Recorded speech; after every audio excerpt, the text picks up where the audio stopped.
Okay, thank you for joining me today. We are going to be discussing chronographs, specifically quartz chronographs today. Um, Doing this in one take, so if I fumble some words or if I correct myself, my apologies. Um, so yeah, let's get into it. So quartz chronographs. What's a chronograph? There we go. First word butchered already.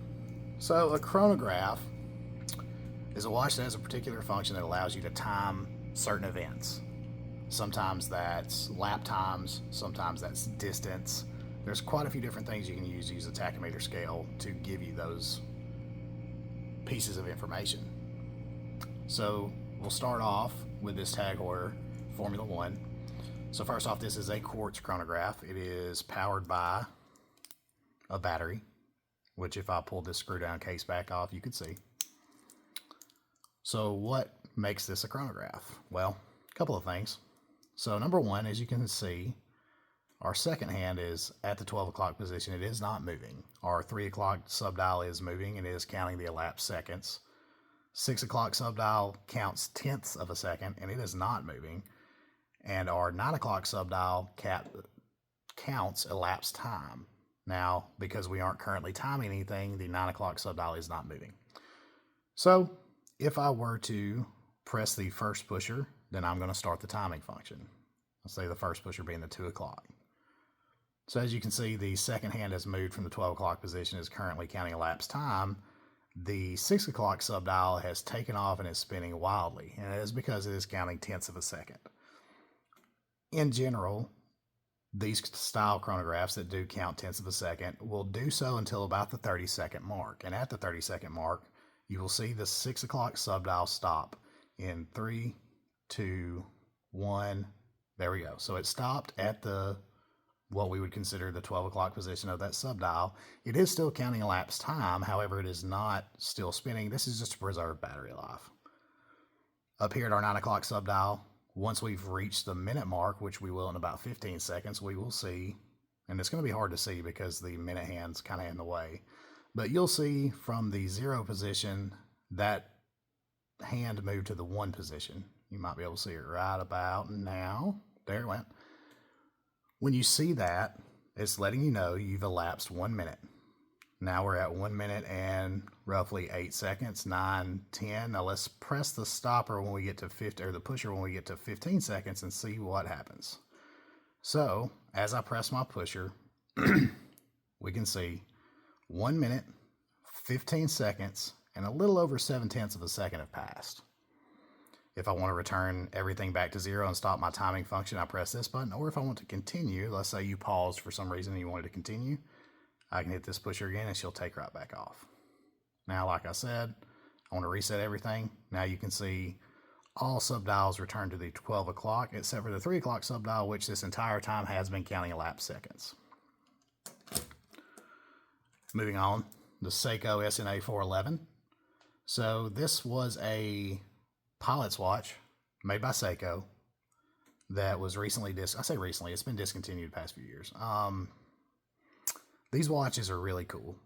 This has a slide rule bezel, and what that means is this can be used in tandem with the chronograph, whereas this has a tachymeter scale, right? This has multiple functions inside this bezel, and on the inner bezel, chapter ring, I guess is a better term, you can see all this different information. Pilots can use this when they are flying to determine how much fuel consumption they've used, what the rate is, distance, timing. I won't even pretend that I know how to do all those things. For me, this is just something I think is cool. And these watches, you know, they're not making them anymore, so I had to jump on it when I saw an opportunity.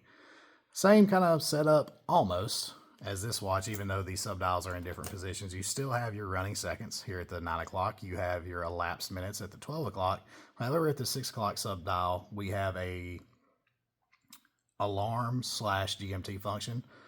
I can set the time. I've currently got it set for Eastern time zone, where I have a bunch of friends that live out that way, which is only an hour ahead, but I've got to use it for something.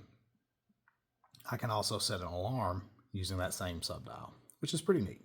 But again, same thing, we're still counting seconds. Now, the interesting thing about this watch is, now we talked about how this watch is quartz and is powered by a battery, and you only get, let me see what I can do here, one tick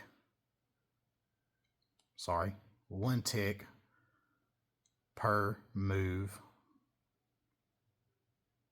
There we go. We only get 1 beat per second, right? The second hand's only moving once per second, whereas this watch is mecha quartz powered, which means you can see it's beating faster. It's beating multiple times a second.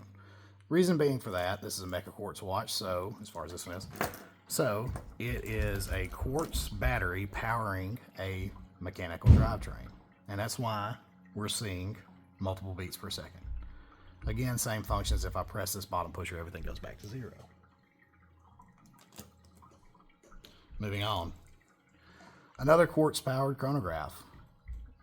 Now, there's a little bit of a difference here. You can see on the 6 o'clock sub dial, we see 262 kilohertz. So this is the Bulova lunar pilot. This movement that is sporting is a quartz chronograph movement. However, it uses 3 quartz crystals, which increases vibrations per hour over a large amount. So much so that when I press this top pusher, you're going to notice how smooth. So we still see, you see how smooth the second hand is.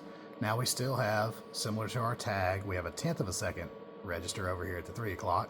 We have our running seconds at the 6 o'clock, and we have our elapsed minutes at the 9 o'clock. But just look how smooth this is. You see how it's beating so fast, it almost looks like a sweep. Now, once again, just as the other chronograph we saw with a sub dial with a 1/10 of a second, it will stop now, right there. The 3 o'clock has stopped. Everything will continue. Has a tachometer scale, just like this tag. But again, this is a little bit of a different movement, and they actually use this movement in more than just quartz. I'm wearing currently a Bulova Jetstar. I had to wipe it off, get some fingerprints off.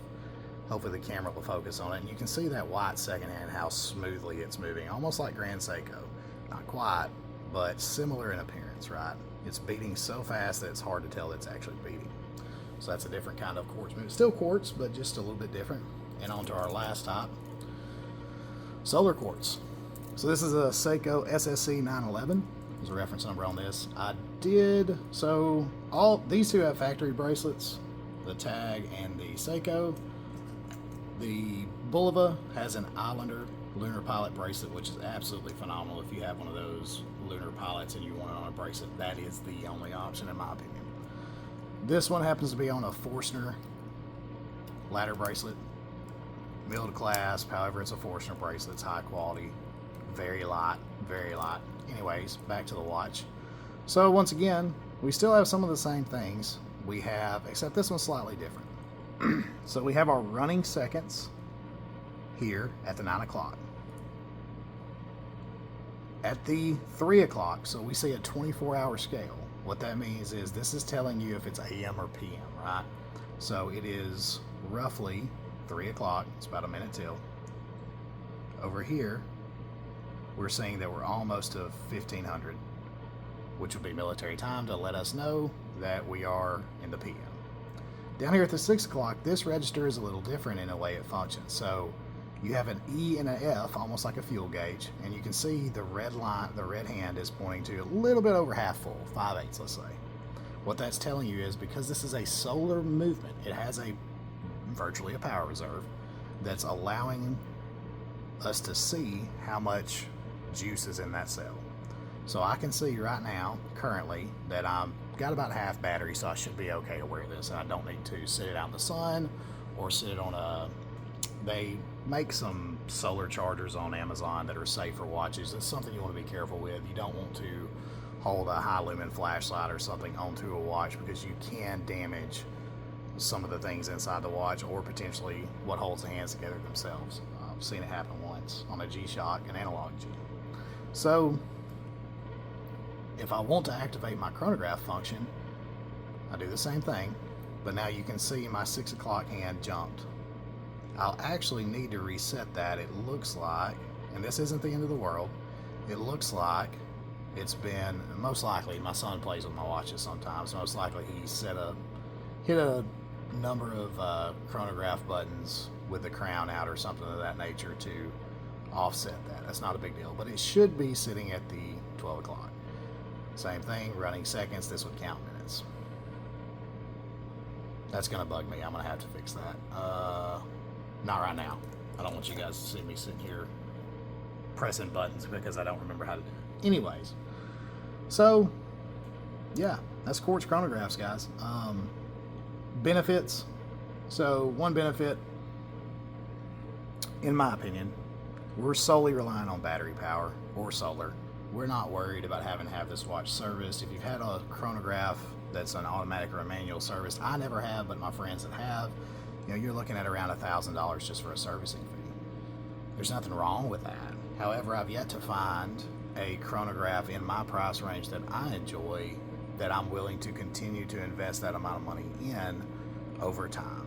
Now, you may only have to have it serviced once or twice in your lifetime. Who knows? I know a lot of manufacturers recommend every 5 years. However, I think the general consensus of most people is that you run them until they need servicing.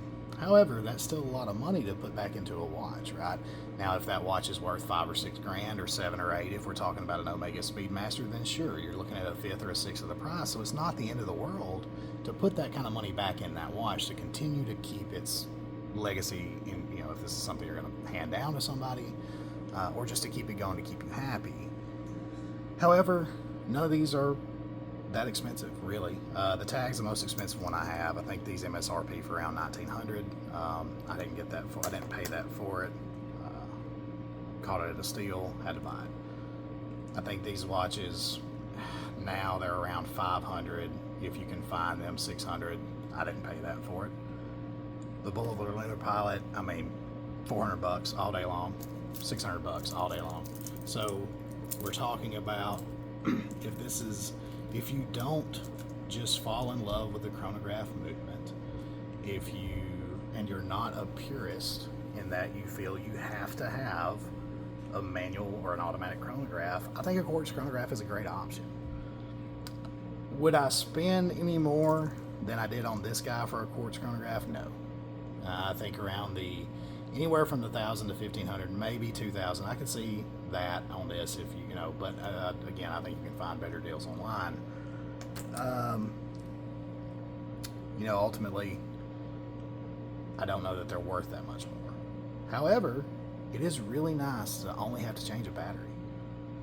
There's a lot of options out there that are cheap too and nice. The Timex Q reissue, those chronographs are gorgeous, and you put it onto a beads of rice bracelet and it's absolutely wonderful. I should have brought it down and I completely forgot. You can get that watch for $200 and a bracelet for $50 and be in $250. So I'll close by saying, at the end of the day, you're going to run into elitism in any hobby. I am not one of those guys. That's just me personally. Will I own a manual or an automatic chronograph? Probably one day, but I have my eyes set on something else right now that's going to be pushing the top of my budget, so they're kind of on the back burner because as of right now, I've got these guys and they make me happy. And honestly, that's all that matters. Does it make you happy?